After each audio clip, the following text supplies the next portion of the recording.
Hi everybody, I'm Amanda G, Psych NP, and welcome to my YouTube channel, Mental Health Matters, where we're going to discuss all matters related to mental health. So today I wanted to talk about a very important part of mental health, and that is coping skills. So coping skills essentially are the methods or the techniques that we use to manage stressful situations. And there's everything from negative coping skills to positive coping skills. So I wanted to go over a few of those and identify ways to improve ours. Coping skills are techniques that are developed over time, usually starting in childhood and continue into adulthood. And we don't always develop the best coping skills. Sometimes when we're younger, we'll even do things like bang our head or throw temper tantrums, when we're a toddler or a little bit older. But as we get older, we develop other kinds of coping skills, and some identification of negative coping skills would include smoking, self-harm, overeating. When you think of a coping skill, what does it do essentially? It changes how we're feeling in a moment. And a really effective way of doing that is by using our five senses. So if you're trying to develop some positive coping skills, think about something that you could visually look at that would help.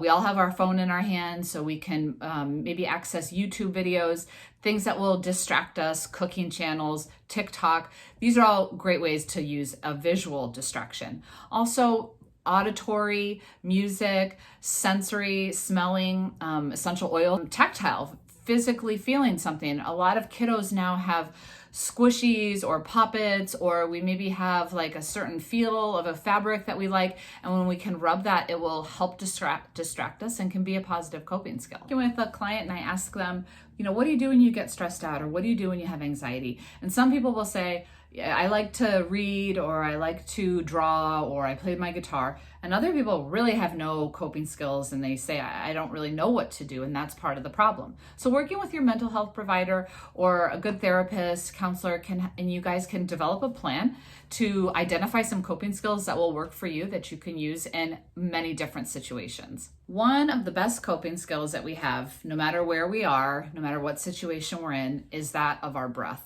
And to me, it always seems so silly because it's something that we do all day long without really thinking about it.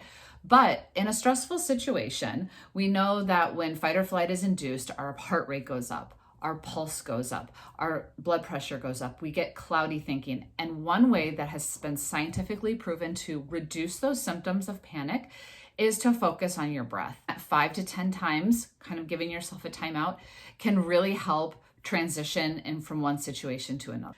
The good news is that even if you've developed some negative coping skills over your lifetime, which many of us have, myself included, it's never too late to develop and learn new positive coping skills. I don't think you ever just stop a habit. I think you replace it with a better habit, and that's what we would be looking to do. Thank you for watching the YouTube channel today. We're discussing coping skills.